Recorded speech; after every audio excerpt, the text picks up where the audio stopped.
আসসালামু আলাইকুম সুপ্রিয় সুধী, আশা করি সবাই ভালো আছেন, সুস্থ আছেন। আমি ইংলিশ মজার ক্লাসরুম থেকে, ইংলিশ মজার জবের ক্লাসরুম থেকে শাহিন স্যার আপনাদের স্বাগত জানাচ্ছি।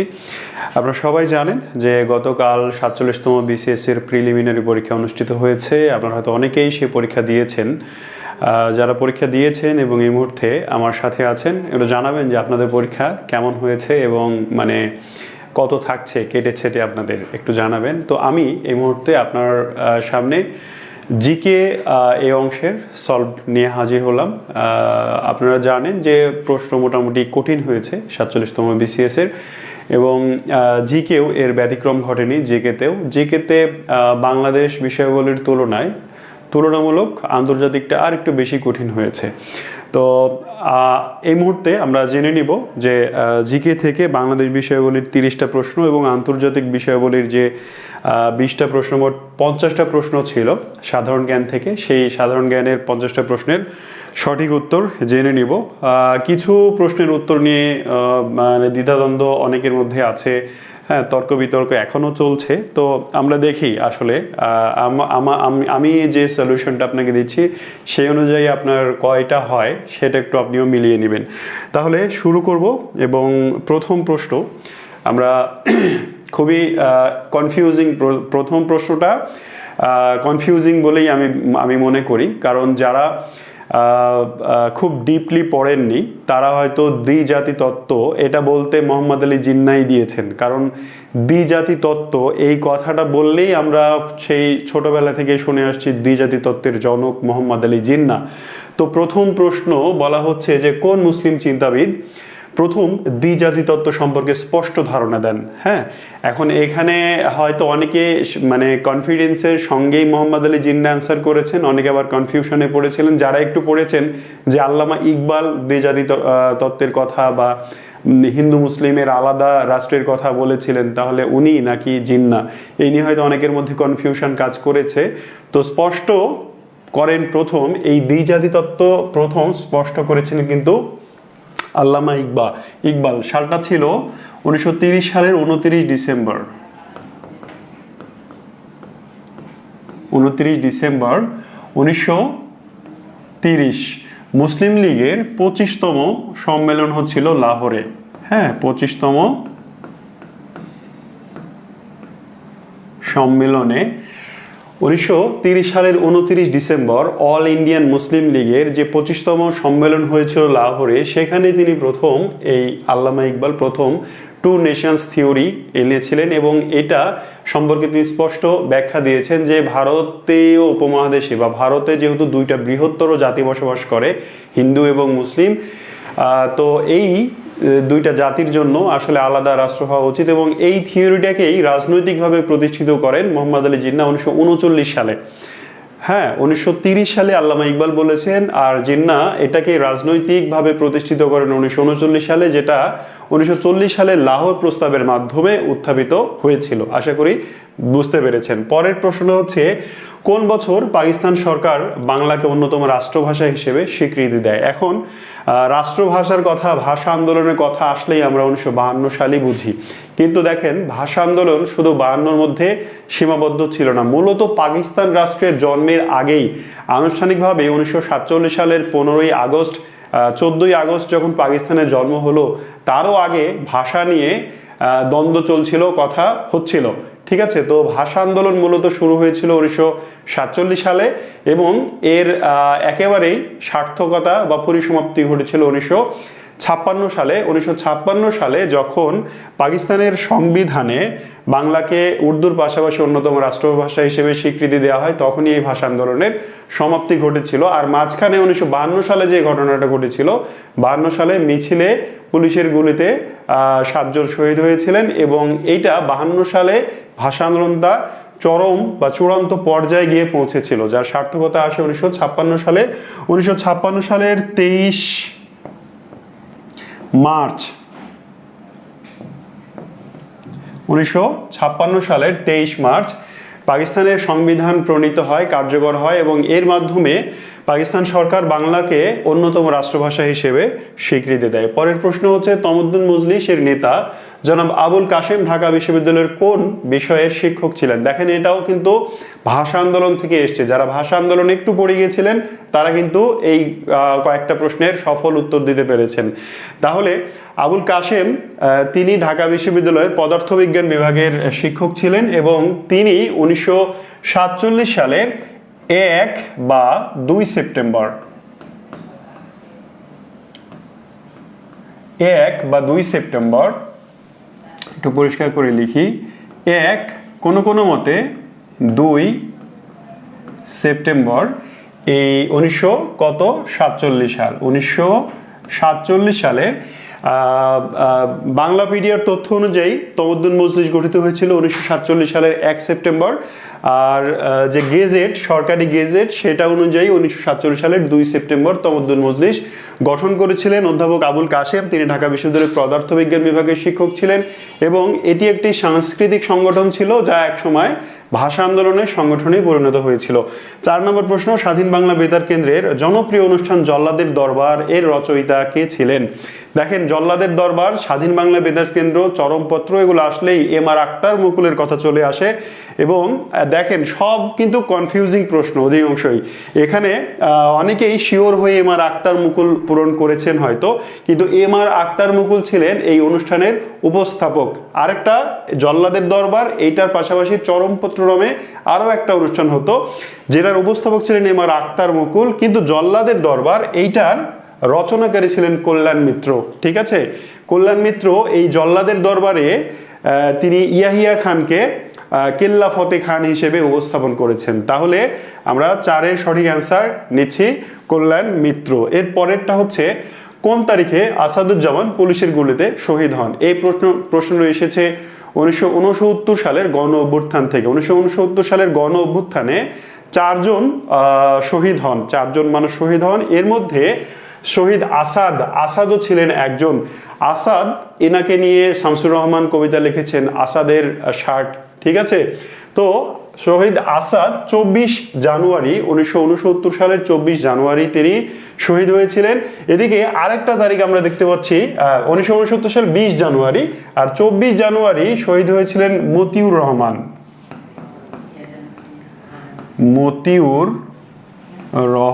নবকুমার ইনস্টিটিউটের স্টুডেন্ট মতিউর রহমান এই গণ অভ্যুত্থানে 1969 সালের 24 জানুয়ারি তিনি শহীদ হয়েছিলেন। আরও 2 জন শহীদ হয়েছিলেন। একজন হচ্ছেন সার্জেন্ট জহুরুল হক, তিনি 15ই ফেব্রুয়ারি শহীদ হয়েছিলেন। সার্জেন্ট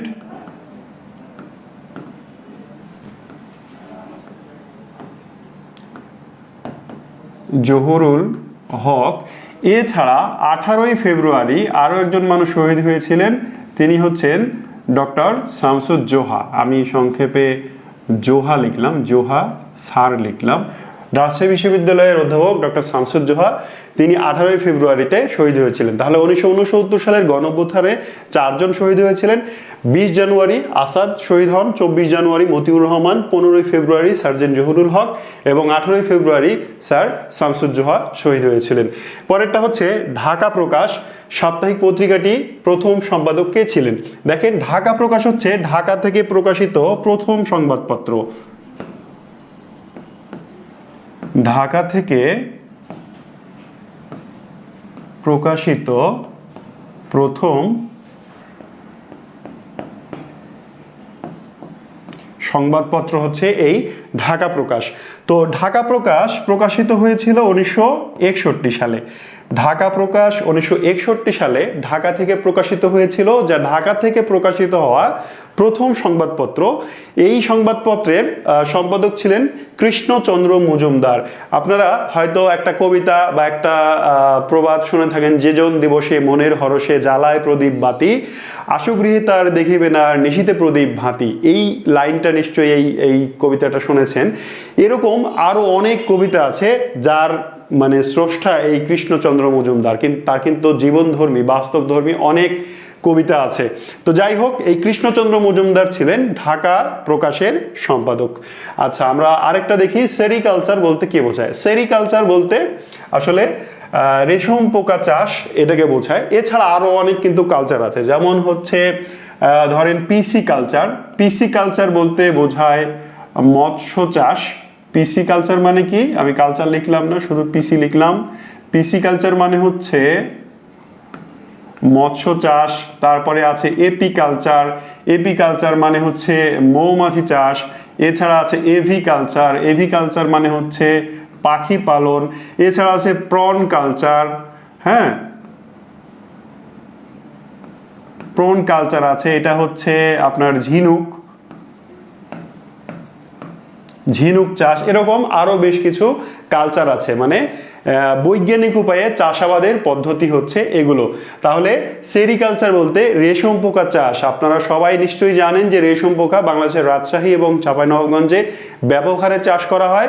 এই রেশম পোকা থেকে যে সুতা উৎপাদন হয়, সেই সুতা থেকেই বিখ্যাত সিল্ক কাপড় তৈরি বা নির্মাণ করা হয়। এরপরে হচ্ছে খুবই সহজ একটা প্রশ্ন। এই প্রশ্নটা কিন্তু অনেক সহজ ছিল, হ্যাঁ, খুবই সহজ। এত সহজ প্রশ্ন মানে এইবার আশা করা যাচ্ছে না। ছায়াপ্রেমী, এটাও খুবই সহজ একটা প্রশ্ন। ছায়াপ্রেমী অর্থনৈতিক ফসল কোনটি? মানে প্রশ্নটা যদি একটু যারা বুঝতে পেরেছেন তারাই কিন্তু সঠিক উত্তর করতে পেরেছেন। মানে কোন ফসল ছায়াতে হয়, খুব বেশি তাপমাত্রা, অনেক বেশি রোদ, মানে এই আবহাওয়াতে হয় না, এরকম ফসল কোনটি? দেখেন তো, আখ। মানে আখ চাষ করতে কিন্তু যথেষ্ট রোদের প্রয়োজন হয় বা রোদ সহ্য করতে পারে। তামাক, এটাও রোদ সহ্য করতে পারে। ধান যথেষ্ট রোদ সহ্য করতে পারে। কিন্তু চা, এটা হচ্ছে খুবই দুর্বল একটা মানে গাছ, যেটা খুব বেশি রোদ বা অতিরিক্ত খরা সহ্য করতে পারে না। যেখানে ছায়া আছে, হালকা ছায়া, মাঝে মাঝে বৃষ্টি হয়, বৃষ্টির পানি আবার জমে না থেকে গড়িয়ে চলে যায়, সেখানে চায়ের চাষ হয়। তাহলে খুব সহজ একটা প্রশ্ন ছিল। ছায়াপ্রেমী অর্থনৈতিক ফসল হচ্ছে চা। এরপর একটা হচ্ছে বিগত 50 বছরে বাংলাদেশের কোন ফসলের চাষ তুলনামূলকভাবে বৃদ্ধি পেয়েছে? এইটা একটু কঠিন প্রশ্ন ছিল। এটা হয়তো মানে একেবারেই মানে পরিসংখ্যান না জানলে উত্তর করা মোটামুটি সহজ ছিল না। তো এটার সঠিক উত্তর হচ্ছে ভুট্টা। স্বাধীনতার পর থেকে ভুট্টার চাষ মোটামুটি 10 গুণ বৃদ্ধি পেয়েছে। 10 গুণ, হ্যাঁ, ভুট্টার চাষ স্বাধীনতার পরে 10 গুণ বৃদ্ধি পেয়েছে। এছাড়া ধানের চাষ 3 গুণের মতো বৃদ্ধি পেয়েছে। পাটের চাষ তো কমে যাচ্ছে দিন দিন। গোল আলুর চাষ মানে বৃদ্ধি পেয়েছে এরকম 2 বা 3 গুণ। তো এর মধ্যে সবচেয়ে বেশি বৃদ্ধি পেয়েছে, 10 গুণ বৃদ্ধি পেয়েছে ভুট্টার চাষ। পরেরটা হচ্ছে 2022 সালে জনশুমারি অনুযায়ী বাংলাদেশের জনসংখ্যা কত? দেখেন 2022 সালে যে জনশুমারি হলো, সেই অনুযায়ী বাংলাদেশের জনসংখ্যা হচ্ছে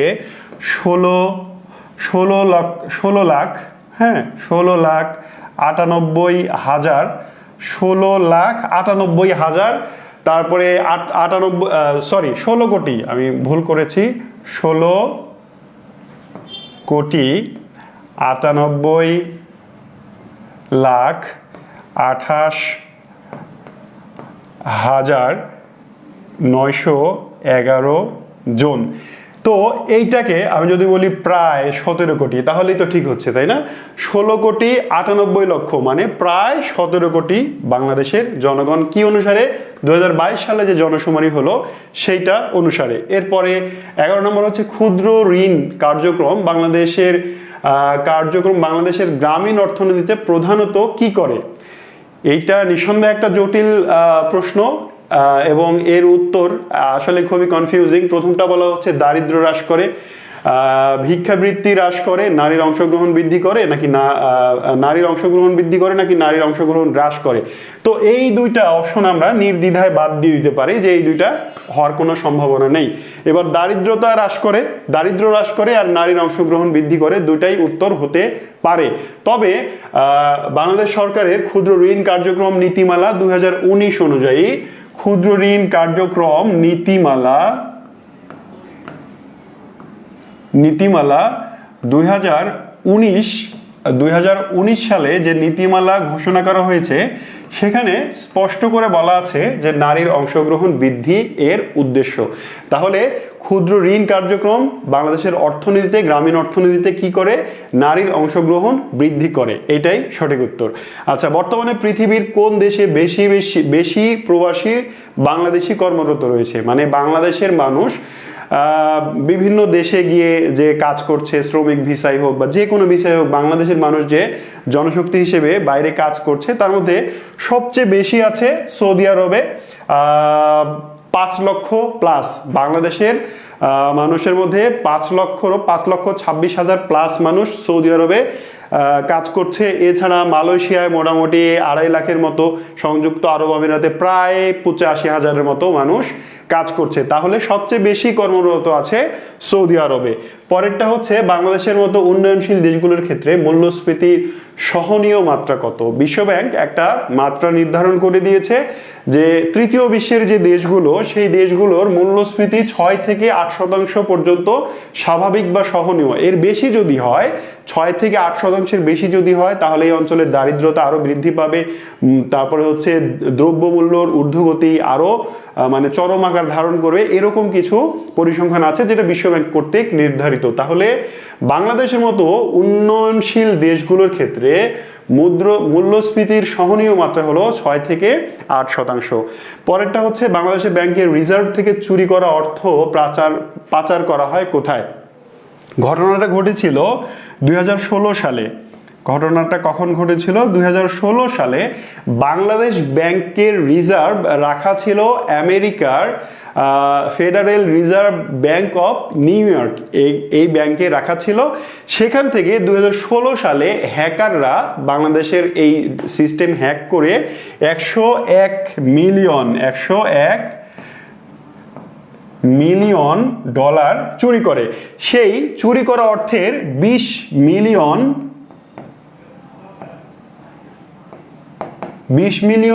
যায় শ্রীলঙ্কায় এবং 80 মিলিয়ন যায় ফিলিপাইনে। তাহলে সঠিক উত্তর হচ্ছে শ্রীলঙ্কা ও ফিলিপাইন। 2016 সালে বাংলাদেশ ব্যাংকের আমেরিকার নিউ ইয়র্কের ওই রিজার্ভ ব্যাংকে যেটা রাখা ছিল, তা সেখান থেকে 101 মিলিয়ন ডলার চুরি হয়, যে চুরির টাকার 20 মিলিয়ন শ্রীলঙ্কা এবং 80 মিলিয়ন ফিলিপাইনে রাখা হয়।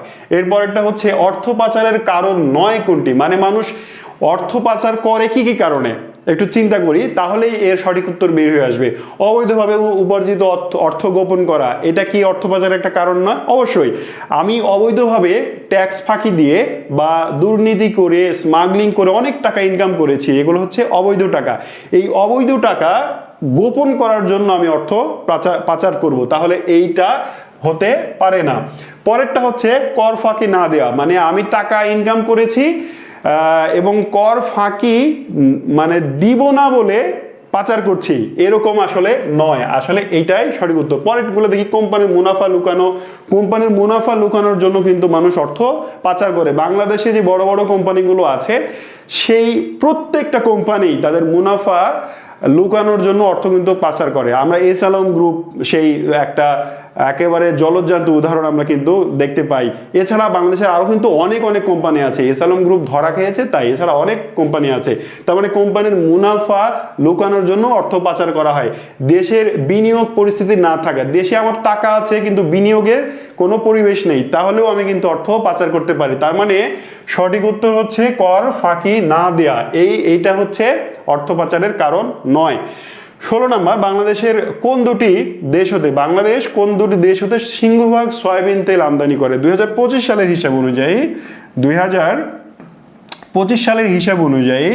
85% or 86% সয়াবিন তেল বাংলাদেশ আমদানি করেছে আর্জেন্টিনা এবং ব্রাজিল থেকে। 2025 সালের যে পরিসংখ্যান, সেই পরিসংখ্যান অনুযায়ী 86% সয়াবিন তেল বাংলাদেশ আমদানি করেছে ব্রাজিল এবং আর্জেন্টিনা থেকে, কিন্তু এর আগে ইন্দোনেশিয়া এবং মালয়েশিয়া থেকে আমদানি করতো। তো পাম অয়েলটা এখনো ইন্দোনেশিয়া এবং মালয়েশিয়া থেকে সবচেয়ে বেশি আমদানি করা হয়। বিশ্বব্যাংকের মতে বাংলাদেশের মূল্যস্ফীতি বাড়ার কারণ নয় কোনটি? দেখেন, মূল্যস্ফীতি বাড়ার কারণ হতে পারে না যেটা, সেটা হচ্ছে প্রথমেই বৈদেশিক মুদ্রা একটা দেশে যতই বাড়ুক না কেন, এটা মূল্যস্ফীতি হয় না। কারণ বৈদেশিক মুদ্রার রিজার্ভ যত বাড়ে একটা দেশ তত উন্নত হয়। সুতরাং এখানে মূল্যস্ফীতি হয় না। পরেরটা হচ্ছে বাংলাদেশের বৃহত্তম সার কারখানা কোনটি? এখন বাংলাদেশের বৃহত্তম সার কারখানা, এটা হয়তো অনেকেই ভুল করে যমুনা ফার্টিলাইজার এটা দিয়েছেন, কারণ এইটা একসময় বাংলাদেশের বৃহৎ সার কারখানা ছিল। কিন্তু 2021 সালে একটা ঘটনা ঘটে। 2021 সালে ঘোড়াশাল সার কারখানা প্লাস এই যে পলাশ যে সার কারখানা, এই দুইটাকে একসাথে করে পলাশ ইউরিয়া ফার্টিলাইজার কোম্পানি লিমিটেড গঠন করা হয়। 2001 সালে দুইটা সার কারখানাকে একীভূতকরণ করা হয় এবং এর মাধ্যমে পলাশ ইউরিয়া ফার্টিলাইজার দেশের বৃহত্তম সার কারখানায় পরিণত হয়। শুধু এটা দেশের না, দক্ষিণ এশিয়ারও সবচেয়ে বড় ইউরিয়া সার কারখানা হচ্ছে আমাদের পলাশ ইউরিয়া ফার্টিলাইজার কোম্পানি লিমিটেড। পরেরটা হচ্ছে কোন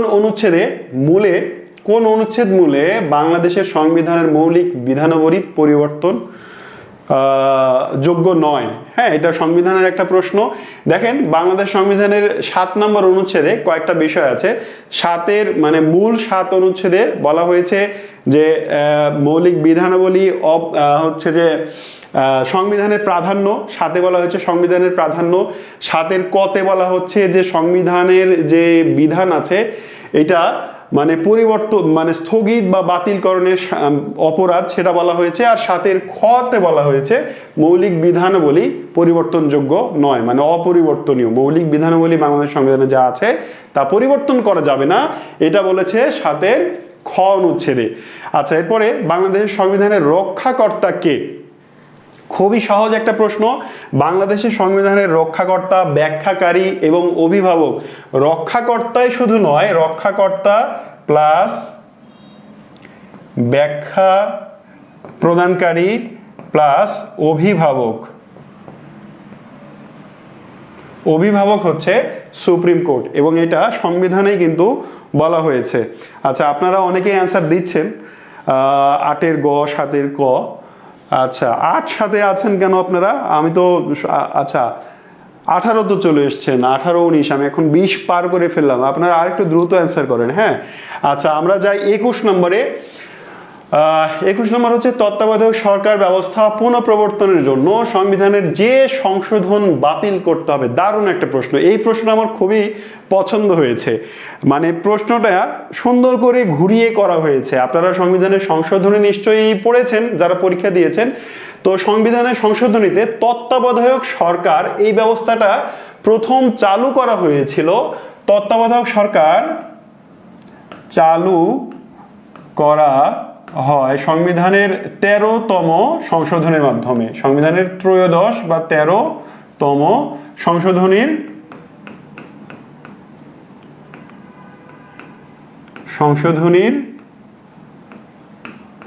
মাধ্যমে। এইবার এটা 15তমতে বাতিল করা হয়।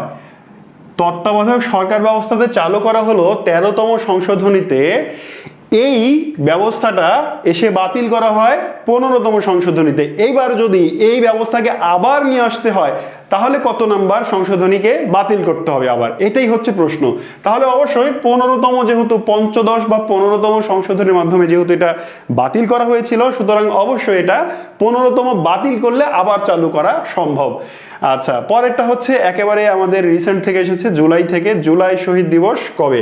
এটা আমরা সবাই জানি, আমার মনে হয় সবাই এটা পেরেছি, যে 16ই জুলাই আবু সাইদ যেদিন নিহত হলেন বা শহীদ হলেন, সেই দিনটাকেই শহীদ জুলাই দিবস হিসেবে ঘোষণা করা হয়েছিল। আমরা 23-এ যাব। বর্তমান অন্তর্বর্তী সরকারের প্রধান উপদেষ্টা কবে শপথ গ্রহণ করেছিলেন? এইটাও খুবই সহজ একটা প্রশ্ন। আমরা সবাই এই ইতিহাসের সাক্ষী। 2024 সালের 8 আগস্ট। 5 আগস্ট শেখ হাসিনা ক্ষমতা ছেড়ে চলে গেলেন। এরপরে 8ই আগস্ট এই সরকার শপথ গ্রহণ করেছিল। বাংলাদেশে মোট কতবার জরুরি অবস্থা জারি হয়? খুবই একটা দারুণ প্রশ্ন। বাংলাদেশে যে জরুরি অবস্থা, সেই জরুরি অবস্থাটা কতবার জারি হয় আপনারা একটু বলেন তো। কে কি দিয়েছেন, কতবার দিয়েছেন?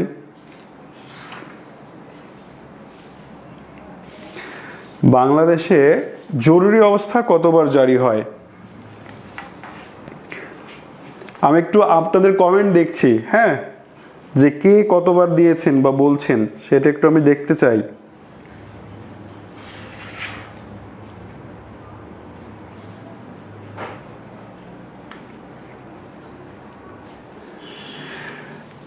দেখেন, বাংলাদেশে জরুরি অবস্থা মোট 5 বার জারি হয়েছিল। সালগুলো ছিল 1974, 1975, 1981, 1987 এবং 2005। হ্যাঁ, এই সালগুলোতে, সরি 2007, এটা হচ্ছে 2007। তাহলে 1974, 75, 81, 87 এবং 2007 এই 5 বার বাংলাদেশে জরুরি অবস্থা জারি হয়েছিল। এরপরে হচ্ছে ঢাকা বিশ্ববিদ্যালয় বিল কত সালে আইনে পরিণত হয়? ঢাকা বিশ্ববিদ্যালয়ে বিল, ঢাকা বিশ্ববিদ্যালয় প্রতিষ্ঠার জন্য যে নাথান কমিশন গঠিত হয়, সেই কমিশন রিপোর্ট প্রদান করার পরে 1920 সালের 18ই মার্চ ঢাকা বিশ্ববিদ্যালয় বিল আইনে পরিণত হয় এবং এরই ভিত্তিতে 1921 সালের 1 জুলাই ঢাবি প্রতিষ্ঠিত হয়। ঢাকা বিশ্ববিদ্যালয় দিবস কিন্তু 1 জুলাই। এই হচ্ছে এটার সঠিক উত্তর। 21 পদক ও স্বাধীনতা পদক দুটোই পেয়েছেন কোন মানুষ? বাংলাদেশের একজন মানুষ, একজন ভাস্কর। তিনি বাংলাদেশের দুটি সম্মানজনক পুরস্কার, যেটি হচ্ছে 21 পদক এবং স্বাধীনতা পদক, এই দুইটি পদকই পেয়েছেন এমন একজন মানুষ কে? তিনি হচ্ছেন নভেরা আহমেদ।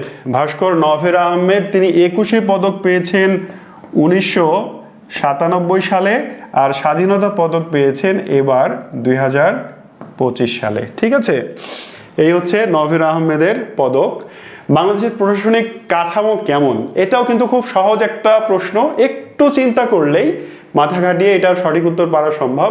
দেখেন, বাংলাদেশের যে সরকার ব্যবস্থা, দেখেন বাংলাদেশে যা কিছু হয়, যদিও স্থানীয় শাসন আছে, কিন্তু যা কিছু হয় সব কিছু ঢাকা থেকে ডিসাইড হয়, তাই না? রাজধানী থেকে, মানে একেবারে কেন্দ্র থেকে প্রধানমন্ত্রী যা করেন সেটাই হয়।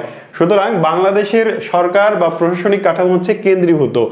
টেস্ট ক্রিকেটে প্রথম বাংলাদেশি হিসেবে ডাবল সেঞ্চুরি কে করেন? এটা রিপিটেড কোশ্চেন। এই প্রশ্নটা এর আগেও বেশ অনেকবার বিসিএস সহ চাকরির পরীক্ষা এসছে এবং এবারও এসছে, এবং এটার উত্তর হচ্ছে মুশফিকুর রহিম। আশা করি এটা সবাই পেরেছেন। 2013 সালে শ্রীলঙ্কার বিপক্ষে তিনি প্রথম ডাবল সেঞ্চুরিটা করেছিলেন।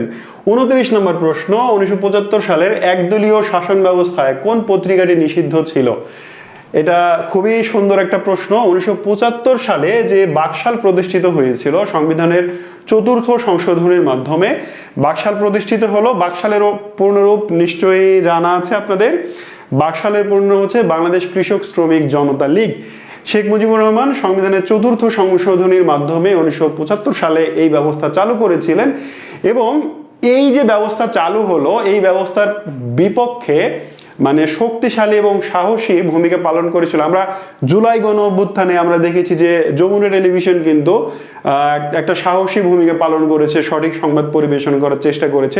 ঠিক ওই সময় 75 সালের ওই সময়টাতে, কঠিন সময়টাতে, বাংলাদেশ দৈনিক গণকণ্ঠ নামে যে পত্রিকাটা, গণকণ্ঠ, সেই পত্রিকা নিষিদ্ধ ছিল এবং কবি আল মাহমুদ ছিলেন এর সম্পাদক। তিনি কিন্তু অ্যারেস্ট হয়েছিলেন। আচ্ছা, ওয়াসফিয়া নাজনীন, এটা নাজরিন নয়, এটা হচ্ছে ওয়াসফিয়া নাজনীন কেন বিখ্যাত? আমরা এটা একেবারে রিপিটেড কোশ্চেন। এটা ওয়াসফিয়া নাজনীন, তিনি বাংলাদেশের দ্বিতীয় নারী যিনি বাংলাদেশের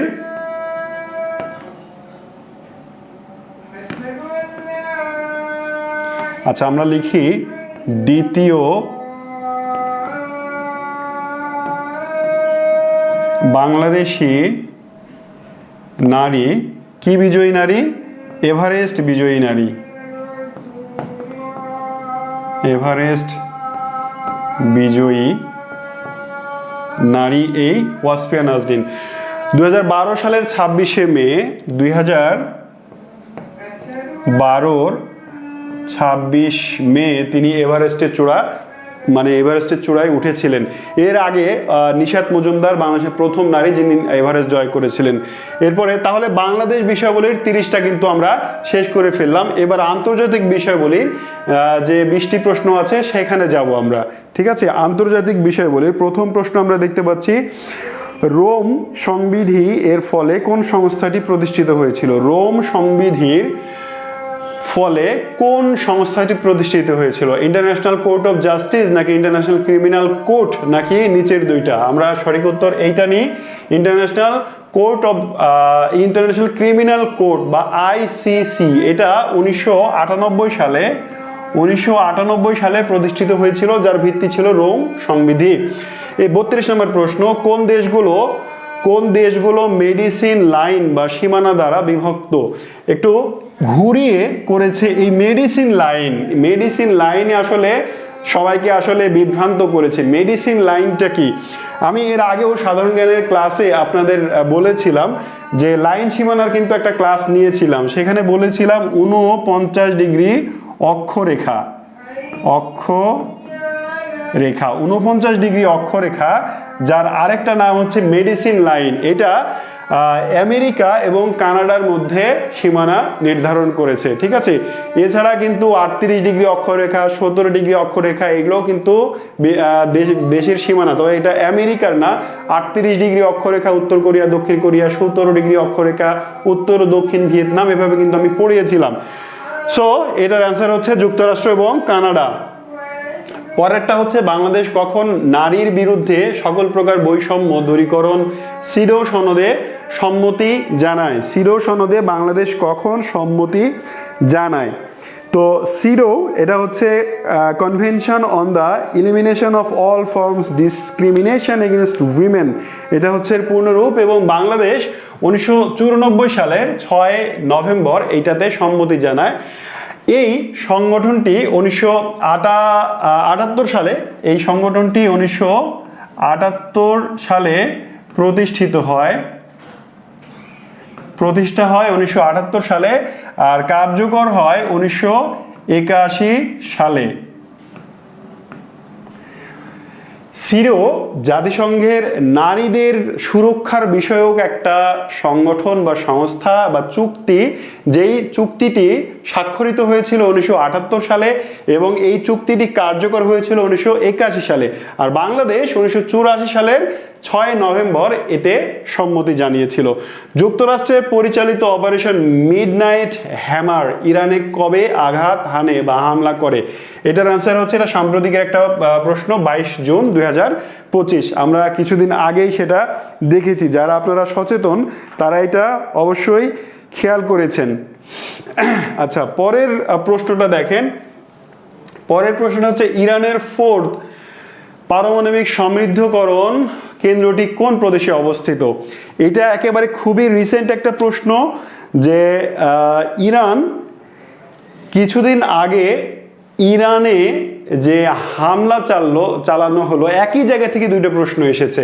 এই আগের প্রশ্ন যেটা দেখলেন যে অপারেশন মিডনাইট হ্যামার, এই অপারেশনের মাধ্যমে ইরানের যে পারমাণবিক সমৃদ্ধকরণ যে কেন্দ্র সেখানে হামলা করা হয়েছিল, যার নাম ছিল 4th, এবং এটি কোন প্রদেশে অবস্থিত?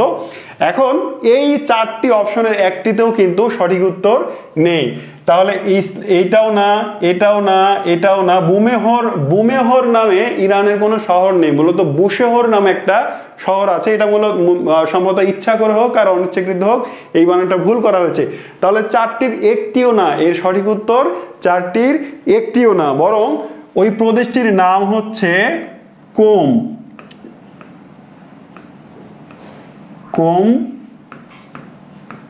প্রদেশ, ঠিক আছে। পারমাণবিক সমৃদ্ধকরণ কেন্দ্র ছিল। আফগানিস্তানের তালেবান সরকারকে বৈধ কর্তৃপক্ষ হিসেবে স্বীকৃতি প্রদান করে কোনটি? আফগানিস্তানে যে তালেবান সরকার বর্তমানে শাসন করছে, এটাকে বৈধ সরকার হিসেবে স্বীকৃতি দিয়েছে প্রথম রাশিয়া, ঠিক আছে, গত 4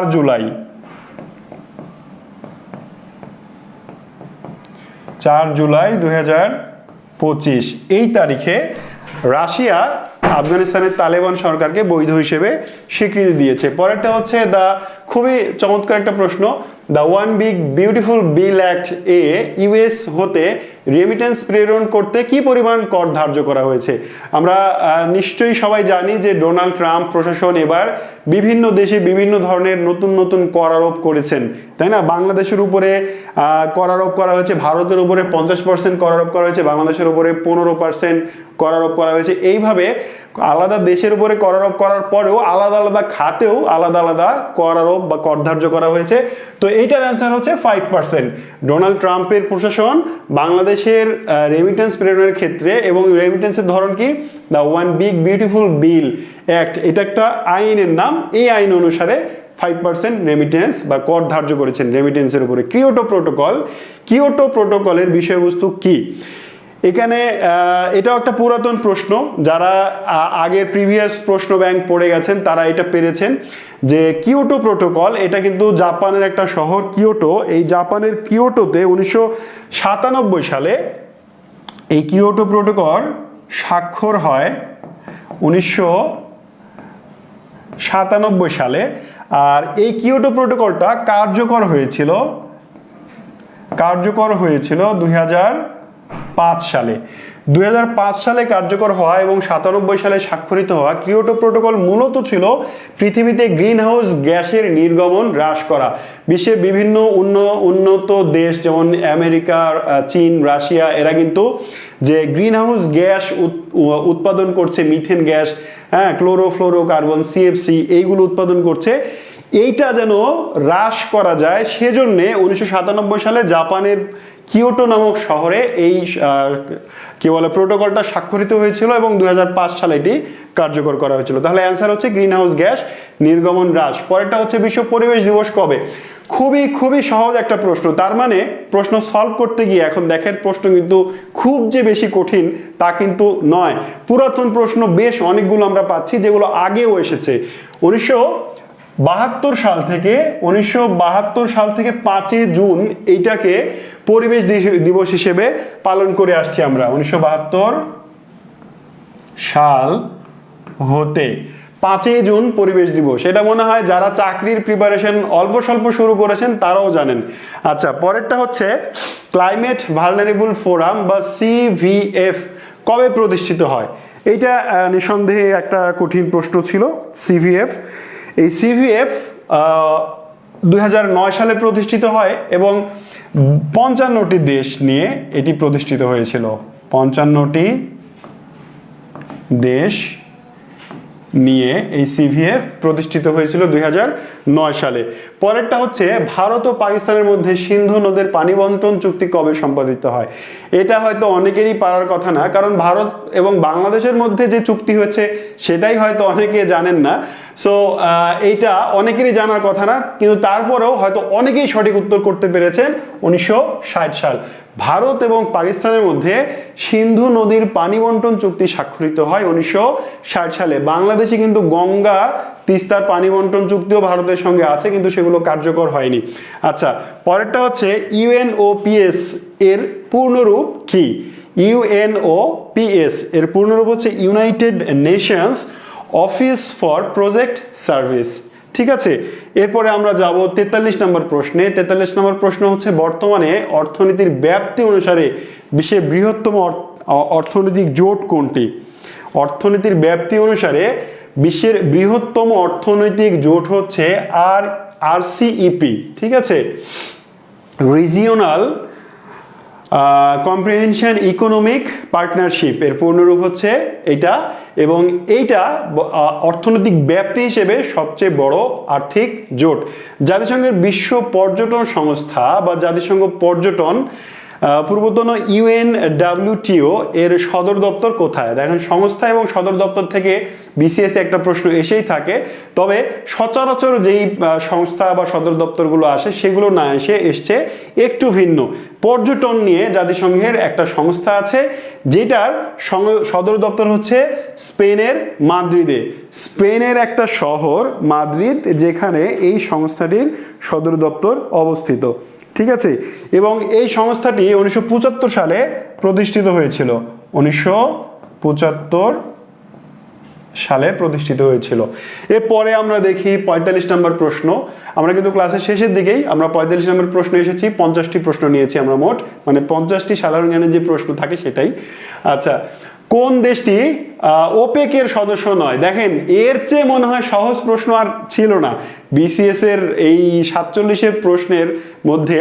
আমার মনে হয় যে এর চেয়ে সহজ প্রশ্ন আর ছিল না। ওপেক হচ্ছে, যারা একটু পড়ে গেছেন, ওপেক হচ্ছে বিশ্বের সেই দেশগুলোর সংগঠন, 12টি দেশ যারা তেল উৎপাদন করে এবং বিক্রি করে। তেল বিক্রেতাদের একটা সংগঠন হচ্ছে ওপেক। তো বাংলাদেশ কি তেল উৎপাদন করে বা বিক্রি করে? বাংলাদেশের তেল কিনতে কিনতেই যান শেষ। তো বাংলাদেশ নিশ্চয়ই এই ওপেকের সদস্য নয়। ঠিক আছে। আচ্ছা, পরেরটা হচ্ছে সম্প্রতি পেরুতে খুঁজে পাওয়া 3500 বছরের পুরনো যে শহর পাওয়া গেছে।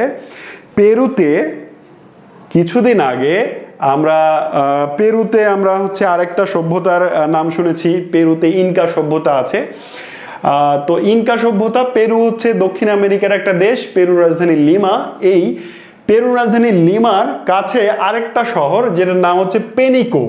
এই পেনিকো শহরে কিছুদিন আগে 3500 বছরের পুরাতন একটি শহরের সন্ধান পাওয়া গেছে। আমরা 47 নম্বর প্রশ্নে যাব। 1947 সালে প্যালেস্টাইনকে বিভাজনের পরিকল্পনা জাতিসংঘের কোন প্রস্তাবের মাধ্যমে গৃহীত হয়? এটা খুবই গুরুত্বপূর্ণ একটা প্রশ্ন। দেখেন, 1948 সালে এই ইসরায়েল রাষ্ট্র প্রতিষ্ঠিত হওয়ার পর থেকে এখন 2025 সাল চলছে, এবং এ পর্যন্ত ইসরায়েল ফিলিস্তিনি ইস্যু কিন্তু অলওয়েজ সাম্প্রতিক একটা ইস্যু। তো জাতিসংঘ প্রতিষ্ঠিত হয়েছিল 1945 সালে। 1945 সালে জাতিসংঘ প্রতিষ্ঠিত হওয়ার পরে তার সবচেয়ে বড় একটা সিদ্ধান্ত ছিল যে এই যে ফিলিস্তিনি ভূমির একটা জায়গা মানে ইহুদিদের দিয়ে দেওয়া হবে এবং সেই ভূমিতে তারা স্বাধীন একটা দেশ গড়বে। এবং জাতিসংঘের এই প্রস্তাবের নাম্বারটা ছিল 181। ঠিক আছে। জাতিসংঘের 1947 সালে জাতিসংঘের 181 নম্বর প্রস্তাবে ফিলিস্তিনের ভূমিতে ইসরায়েল রাষ্ট্রের প্রতিষ্ঠার প্রস্তাব দেওয়া হয়, এবং এই অনুযায়ী 1948 সালে কিন্তু ইসরায়েল রাষ্ট্রের জন্ম হয়। 48 নম্বর প্রশ্ন, নিম্নের কোন দেশটি গোলান হাইটস বিরোধের একটি পক্ষ? খুব চমৎকার। আমি একটা জিনিস খেয়াল করলাম বিসিএস এর প্রশ্ন যখন হয়েছে একই জায়গা থেকে, কমপক্ষে দুইটা করে, প্রায় অনেক জায়গায় দেখলাম একই জায়গা থেকে দুইটা করে প্রশ্ন হয়েছে। দেখেন, এইটা কিন্তু ফিলিস্তিন ইসরায়েল এই ইস্যুতে একটা প্রশ্ন, পরেরটাও কিন্তু ইসরায়েল রিলেটেডই একটা কোশ্চেন। আমরা আরব ইসরায়েল 4টি যুদ্ধের কথা শুনেছি, তার মধ্যে 67 সালে আরব ইসরায়েল যে যুদ্ধ হয় সেখানে মূলত গোলান মালভূমিকে কেন্দ্র করে সিরিয়ার সাথে ইসরায়েলের যুদ্ধ হয়, এবং এখন পর্যন্ত এই গোলান হাইটস মানে হচ্ছে গোলান মালভূমি। গোলান হাইটস মানে কি? গোলান মালভূমি। এই গোলান মালভূমি নিয়ে এখনো ইসরায়েলের সঙ্গে সিরিয়ার বিরোধ রয়েছে। কোশ্চেন নাম্বার 49, নিচের কোন সভ্যতার সময়কালে ওজন পরিমাপ ও দৈর্ঘ্যের পরিমাপের পদ্ধতি আবিষ্কৃত হয়েছিল? এটাও কিন্তু পুরাতন একটা কোশ্চেন। এটা যারা সভ্যতা একবার পড়েছেন আশা করি এটা পেরেছেন, যে সিন্ধু সভ্যতাই ছিল সেই সভ্যতা যারা ওজন পরিমাপ এবং দৈর্ঘ্যের পরিমাপ পদ্ধতি আবিষ্কার করেছিল, এবং সিন্ধু সভ্যতাকে বলা হয় নগর সভ্যতা। তারা মানে এখন আমরা যে ড্রেনেজ সিস্টেম ইউজ করি, এই সিন্ধু সভ্যতার লোকজন কিন্তু ড্রেনেজ সিস্টেম ইউজ করত। তারা আমরা এখন যেমন বাথরুম, টাইলস লাগানো বাথরুম ব্যবহার করি গোসল করার জন্য, পয় নিষ্কাশনের জন্য, এই সিন্ধু সভ্যতার লোকজনও কিন্তু এরকম বাথরুম ব্যবহার করত। তাদের টাইলস কি আমাদের মতো ছিল, আমাদের থেকে উন্নত ছিল সেটা আমরা জানি না, বাট তারা এরকম আধুনিক, ওই সময়ের অত্যাধুনিক জীবনযাপন করত। ঠিক আছে। শেষ প্রশ্ন আজকের সাধারণ জ্ঞানের 47তম বিসিএস থেকে শেষ প্রশ্ন, সেটা হচ্ছে ন্যাটো চার্টারের কোন ধারায় সম্মিলিত প্রতিরক্ষার কথা ন্যাটোতে উল্লেখ আছে? ব্যাপারটা হচ্ছে, আমরা ন্যাটো কি 1 মিনিট একটু জেনে নিই। ন্যাটো হচ্ছে নর্থ আটলান্টিক ট্রিটি অর্গানাইজেশন। এটা 1949 সালে প্রতিষ্ঠিত একটি সংগঠন এবং একটি সামরিক সংগঠন। দেখেন, 1945 সালে যখন দ্বিতীয় বিশ্বযুদ্ধ শেষ হয়ে গেল, তখন আমেরিকা এবং রাশিয়ার মতাদর্শে গোটা পৃথিবী 2 ভাগে বিভক্ত হয়ে গেল। আমেরিকা রাশিয়াকে ঠেকানোর জন্য একটা সংগঠন তৈরি করলো, এই পশ্চিম ইউরোপীয় দেশগুলো নিয়ে, যাকে বলা হচ্ছে নর্থ আটলান্টিক ট্রিটি অর্গানাইজেশন, সংক্ষেপে ন্যাটো, ন্যাটো প্রতিষ্ঠিত করলো। এবং এটি একটা সামরিক সংগঠন ছিল। উদ্দেশ্য ছিল রাশিয়ার মতাদর্শ যেন কোনোভাবেই গণতান্ত্রিক দেশে ঢুকতে না পারে। এবং রাশিয়ার তো অ্যাটাক করার একটা স্বভাব আছে, তো রাশিয়া যদি অ্যাটাক করে অথবা রাশিয়ার কোনো বন্ধু যদি আমাদের কোনো বন্ধুকে, মানে ন্যাটো প্রতিষ্ঠিত হলো একটা পরিবার হিসেবে, তো ন্যাটো বলল যে ন্যাটো তার এই 5 নম্বর আর্টিকেলে বলল যে আমরা একটা পরিবার, আমাদের পরিবারের যে কেউ যদি কারো দ্বারা আহত হয় তাহলে আমরা সবাই তার বিরুদ্ধে যুদ্ধ করব। এই সম্মিলিত প্রতিরক্ষা কথাটি বলা হয়েছিল ন্যাটোর 5 নাম্বার আর্টিকেল বা 5 নাম্বার ধারায়। এই হচ্ছে 47তম বিসিএস এর প্রশ্নের সমাধান আজকে আমি আপনাদের সামনে উপস্থাপন করলাম। যারা পরীক্ষা দিয়েছেন তারা এবার মিলিয়ে দেখবেন, আরও একবার মিলিয়ে দেখবেন যে কার কতগুলো হলো, এবং ফাইনালি সিদ্ধান্ত তো নেবে পিএসসি, তাই না? কয়েকদিনের মধ্যেই রেজাল্ট হয়ে যাবে। সুতরাং কে কত পেয়েছেন, কে কয়টা দিয়েছেন, এটা নিয়ে টেনশন করার কিছু নাই। আর কয়েকদিন পরে 10 তারিখে কিন্তু আরও একটা বিসিএস হাতছানি দিচ্ছে, মানে নাকের ডোগায় কড়া নাড়ছে। যেটা হয়ে গেছে এটা নিয়ে দুশ্চিন্তা করা বুদ্ধিমানের কাজ হবে না। পরেরটার জন্য ভালোভাবে প্রস্তুত হয় বুদ্ধিমানের কাজ হবে। সবার সে পরীক্ষাটা অনেক অনেক ভালো হোক, সবার সম্মানজনক একটা চাকরির ব্যবস্থা হয়ে যাক, সে প্রত্যাশা নিয়ে, সেই শুভকামনা জানিয়ে আমি শাহিন স্যার আজকে এই পর্যন্ত বিদায় নিচ্ছি। সবাই ভালো থাকুন, সুস্থ থাকুন, আল্লাহ হাফেজ।